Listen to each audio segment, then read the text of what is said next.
All right. So we're going over Kirchhoff's rules. Let me pull up Canvas. Um, you'll see just the new assignments, like there always is. Our assignments category, Kirchhoff's rules. This is going to be a big assignment.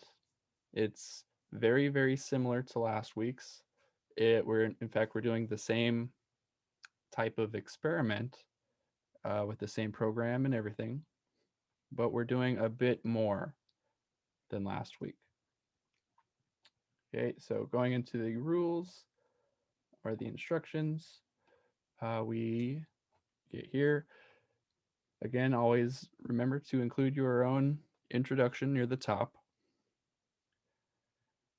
Somewhere up here at the top, we have this background section. So if you wanted to refer back to this later, you can.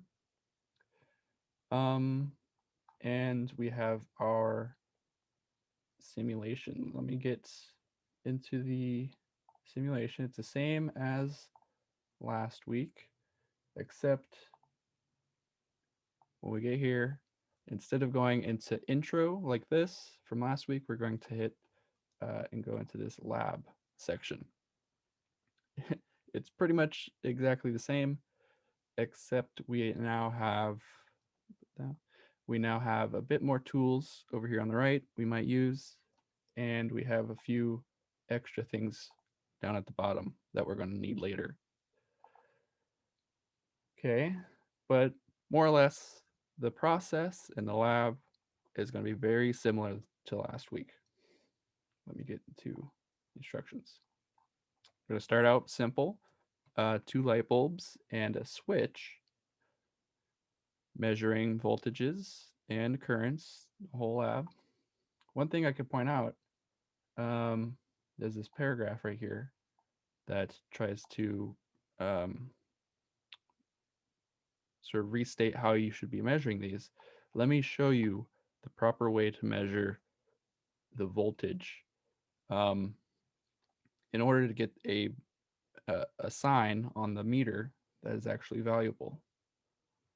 So let's go into the program, and I'm going to make a very simple circuit. This is something that's not in the lab. This is just going to be my example. So it's just a battery, a light bulb, and a resistor. Okay, and let's see. Just doing this to make it a bit more clear. There we go. Okay. Measuring voltage using the voltmeter, you can, place these probes wherever you want on the system. Try to keep them right on the sides of the thing you want to measure the voltage across. So for the battery, let's go like this. You think the red and black is positive and negative, if that helps you out, or you could just think of it as the red one is the leading one. So let's put the red one on the top and the black one on the bottom. So top, sort of the copper top of this battery, the positive side. Okay, and you can see on the meter, you can see it's a positive 9 volts. Now the way to properly measure along a circuit is you need to keep these probes in the same arrangement as you move through the circuit. So what I mean is the red one will be in front of the black one. So let me move the probes. I'm following the circuit, and it's going through the light bulb, and it's on this side of the light bulb because it's in the front. And the black one is on the back end. And so you could always maybe think of it as the red probe is the farthest away from the positive side of the battery. But ultimately, doing this, staying consistent, we can see now we have this negative 4.5 volts. And that's something good that I will touch on a bit later in my notes. So we could actually mark this down as negative in our circuit. So a negative voltage. Okay, going on to this resistor.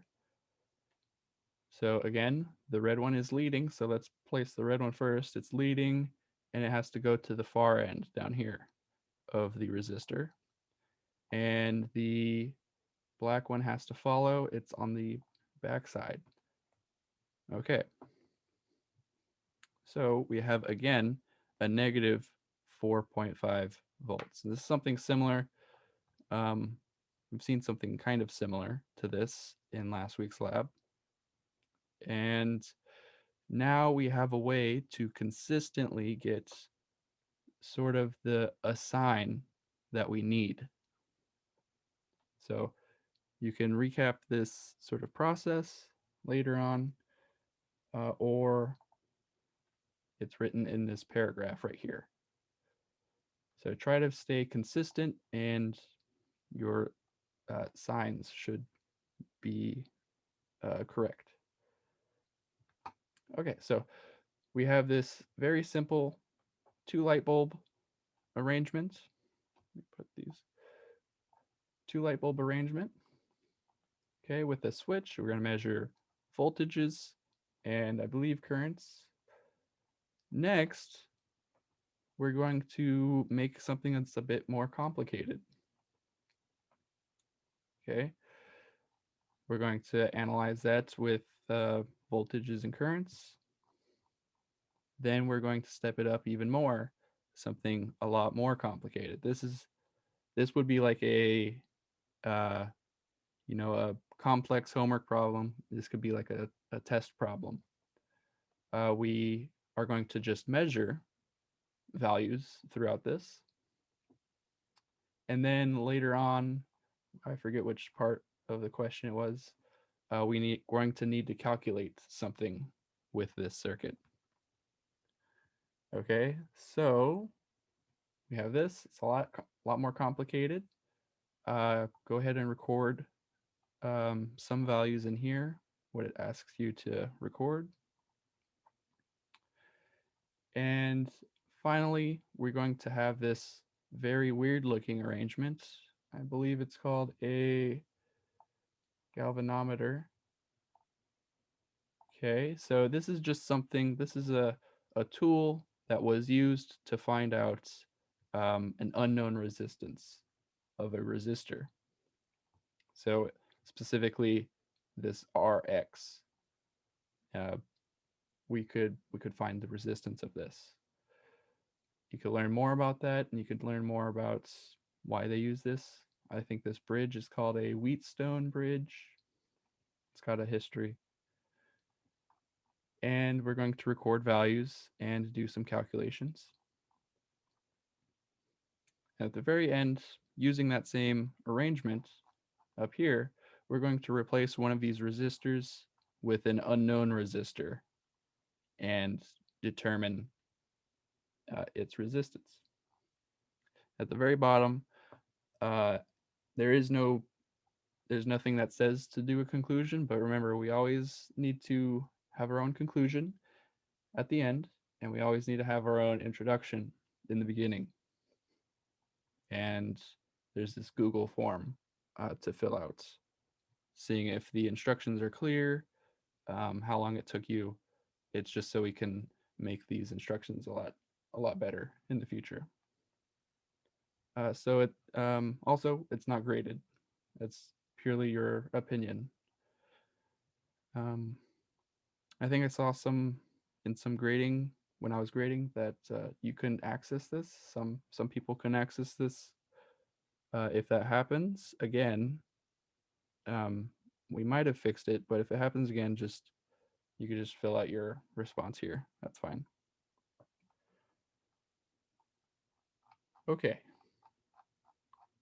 So it's a whole lot in this week's lab, but since it is sort of the experiment and sort of the same sort of procedure, as last week, I'm not going to be checking anything off today.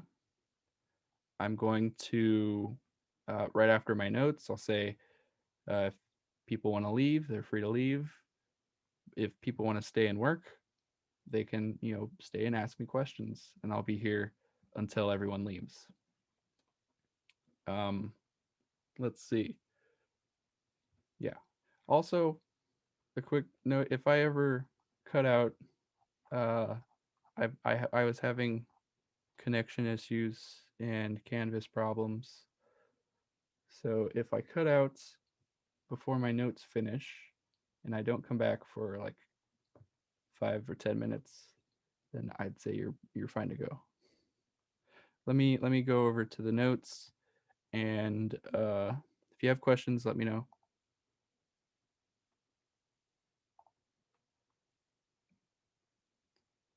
Okay.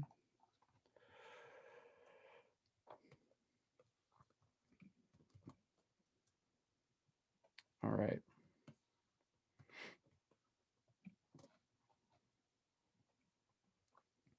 Kirchhoff's rules.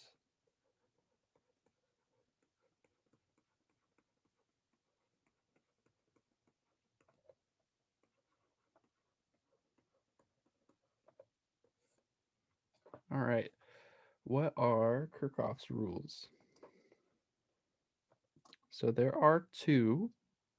They're not specifically numbered. So they just have kind of a name. So there's the voltage rule,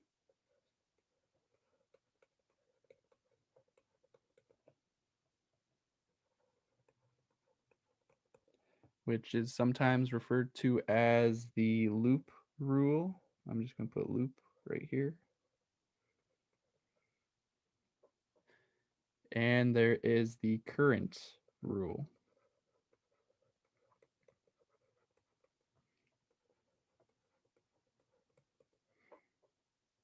Sometimes referred to as the junction rule.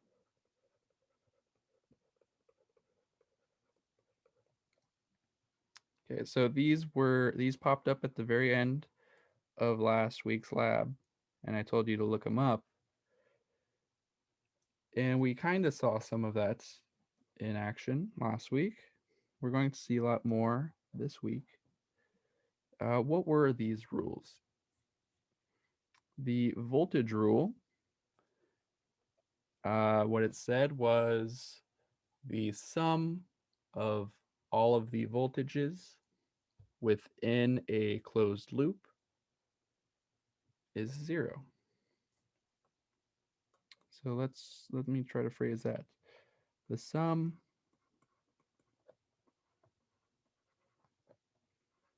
of voltage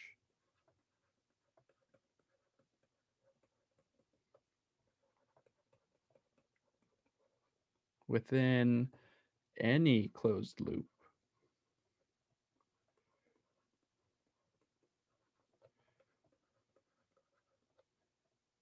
equals 0.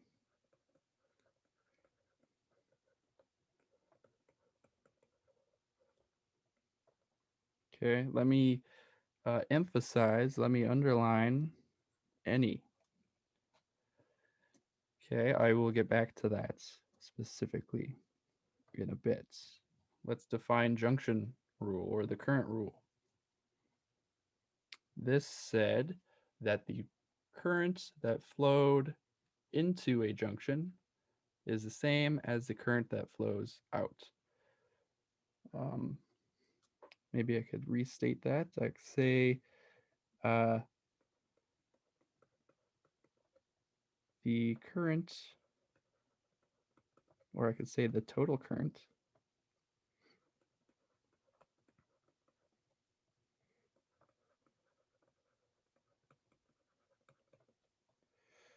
that enters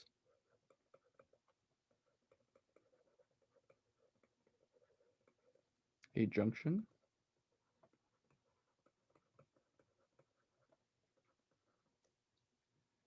is the same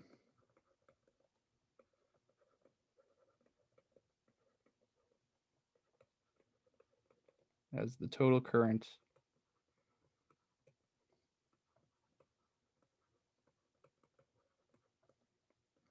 that exits the junction.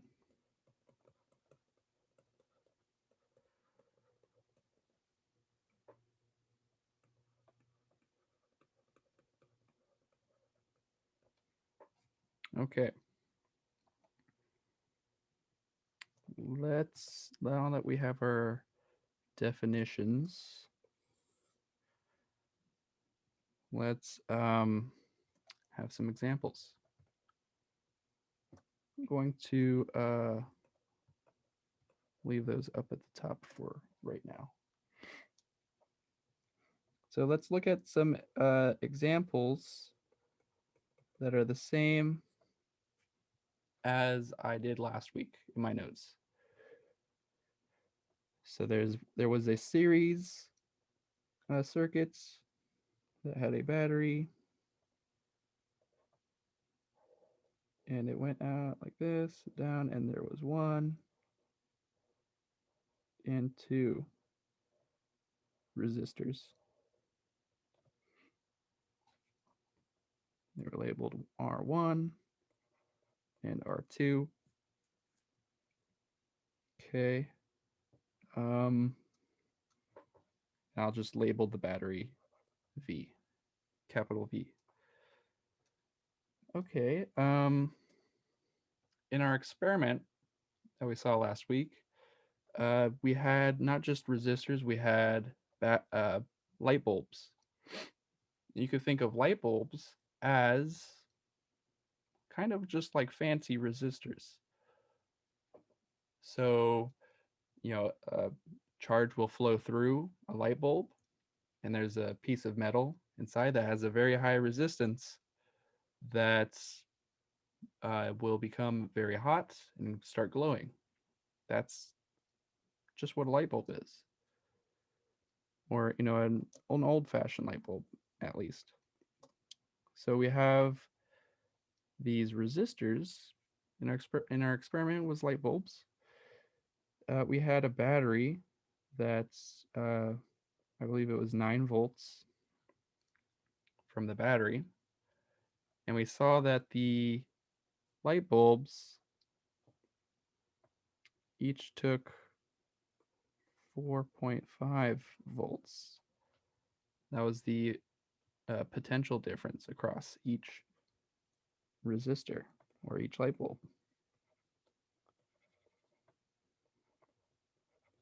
Okay, first, before I put values in here, let me first emphasize that this is just one big loop. No, let me start right here. So,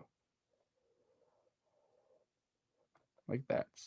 I'll call that a loop. What is in the loop? What is connected to the loop? So there's one battery and 2 resistors. I just made this a little circle in the middle. I could have followed along this, gone through. That's the loop. But we'll just keep it this sort of circle right now. So let's look at these values. Why was the voltage the same for these resistors? Well, one, the resistances of each of them were the same. Those were equal. So that had a big part of it. Since the resistances were equal, and last week we learned about Ohm's law, we determined that the voltage had to be equal on each of them. Let me write this in terms of just adding the voltages in the loop. A way to conceptually think of it, what signs do I put on any of these? Well, a way I like to think of it is that the battery is, supplying the voltage if we're just calling it, an amount. So it's supplying the voltage. It's sending it down the wire.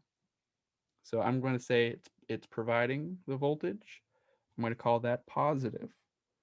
So let me put that right here. Positive 9 volts from the battery.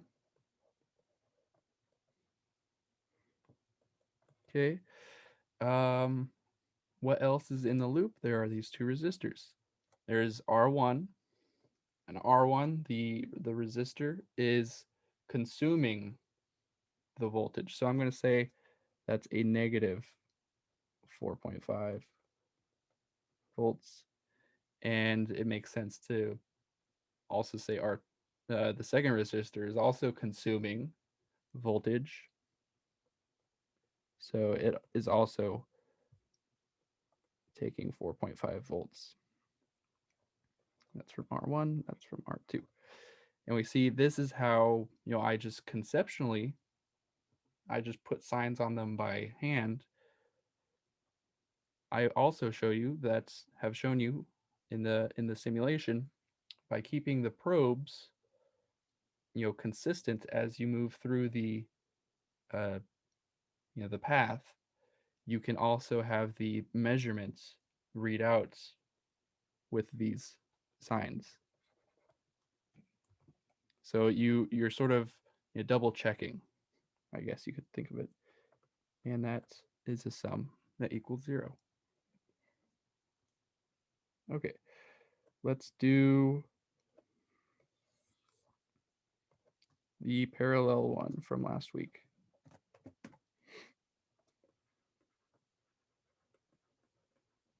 This is the more complex situation. I'm going to zoom in.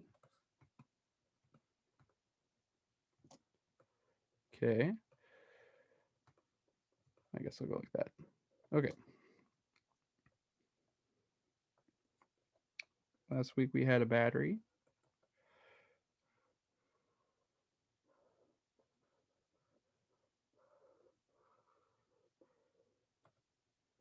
And we had 2 resistors in parallel.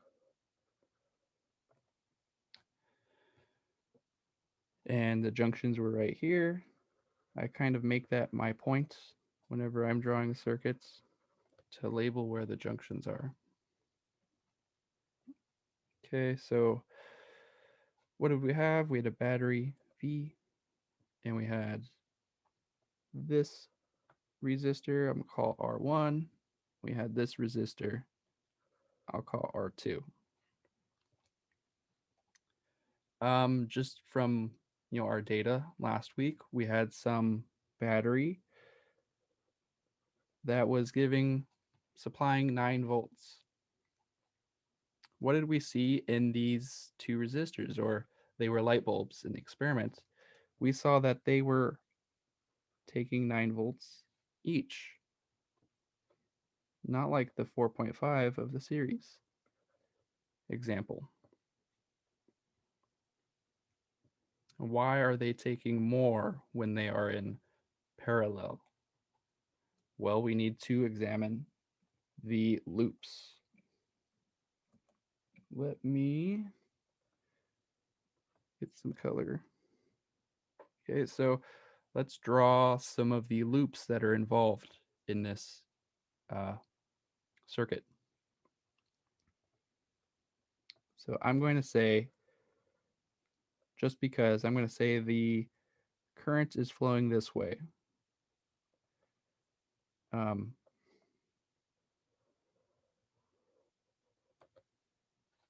going to call that loop 1. Okay, what is in loop 1? What elements are in loop 1? And if you can't visualize that, what I'm doing is, if I wanted to draw it on, it would be this.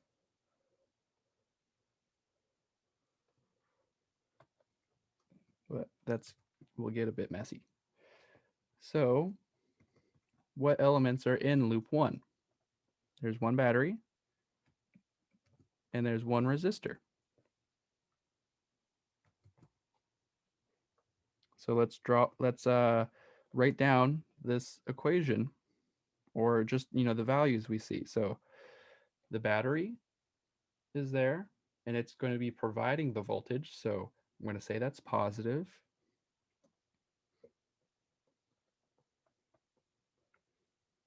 And I can measure 9 volts on this resistor, and I saw that it was 9, but I know that is a negative 9, and that equals 0. Also, I don't even necessarily have to measure. I don't necessarily have to measure that resistor, right? So it's 9 minus what equals 0. Later on, when you're a bit more comfortable, you could just do that. Okay, so we have loop 1 figured out. Let's look at this other loop in the system. There's this large outer loop. I'll say, I'm just going to say that the charge is flowing that way. So, it's going along the outside edge. And back to the battery. What is in this loop? I'm going to call this loop 2. There is one battery, and there's one resistor. Okay, so again, much like the other one, the battery is providing, I'm going to call that positive. And the resistor is consuming. That sums to 0. Okay, so that's all fine and good, but there is a third loop in this circuit that I haven't talked about. It's this one right here. So it is a closed loop. So let me like that. So you might be thinking there's no battery in here. How can there be a flowing charge or anything, coming back to itself? That's where the voltage rule applies. It applies to any closed loop. It helps us solve a problem like this. Let me specifically, let me do that. Okay. Let me say that the loop is going like this. This is just me making up my mind. What do I want this loop to, which direction do I want this loop to go? Let's say I want it to go that way. Everything else is going clockwise, might as well. I'm going to call that loop. We call that loop 3.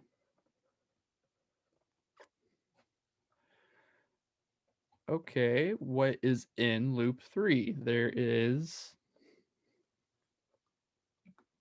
2 resistors and no battery. How do I assign a sign to this? Positive or negative? Before in these examples, I just said the battery is positive because that made sense to me. What kind of sign do I have to assign to these? Well, I can, keep myself consistent even with my own little drawing that I just did right now. So let's look at where these loops are going. Let me do that. Okay. So the loop in here, loop 3, it's going clockwise, and it's going to be going that way through R1. So it's going that way through it. Okay. And travels up and over and around. And it's going to be going this way. It's going to be going down through R2. Okay, so that's sort of the path that loop 3 is going. Let's draw what the other paths are doing within their loops. So loop 1, it's going up and over and around, and it's going to be going down through R1, right? Skips over, through, and back like that. And for loop 2, it went up and over, and it's going down through R2 like that.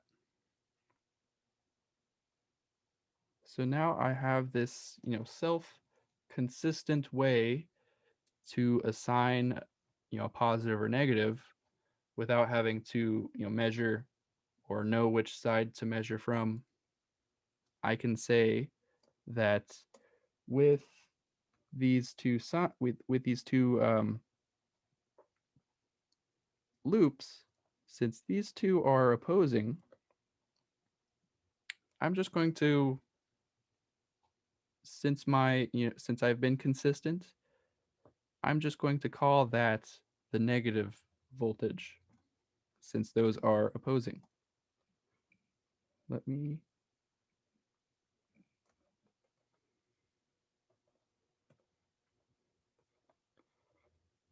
-9 from R1. And since these two are in the same direction, I'm going to call that the positive voltage. And it still ends up summing to 0.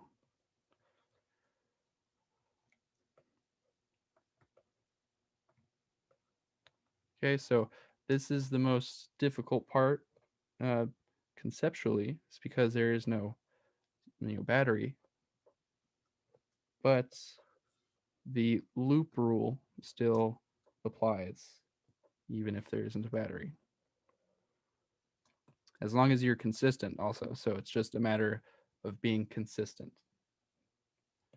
Let me do the current rule and then we'll be done.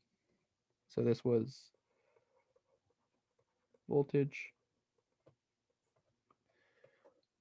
Down here is going to be the current rule.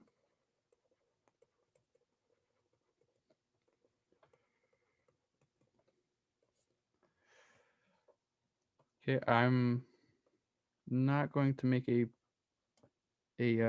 another complete circuit. I'm just going to make the junction. This.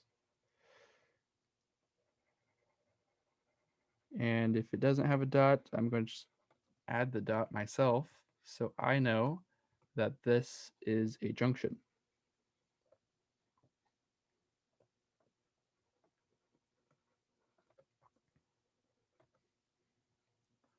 Okay.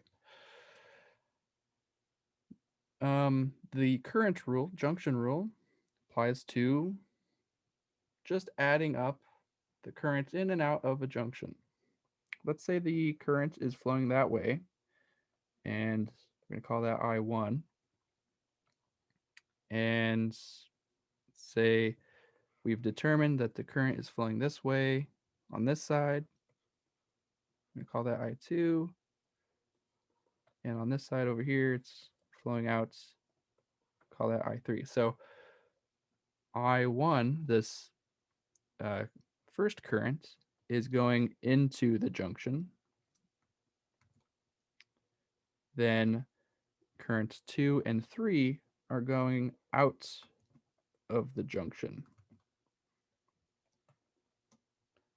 So I just put the 2 on two different sides of an equal sign. So the current in equals the total current out.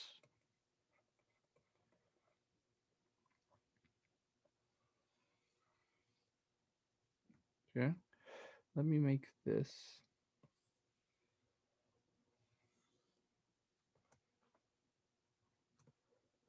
Okay. So that way, I can, measure the current over here, and maybe I determine that's 10 amps, and maybe I can measure the current over here, and I can determine that's maybe like just like 6 amps. Without even needing to measure, I know for a fact the current over here is going to be 4 amps. That's the value of the current rule. For something that's diverging, or it could be something that's converging at the junction. So just going to make the dot present so I know that there's a junction there. Let's say this one's coming into the junction.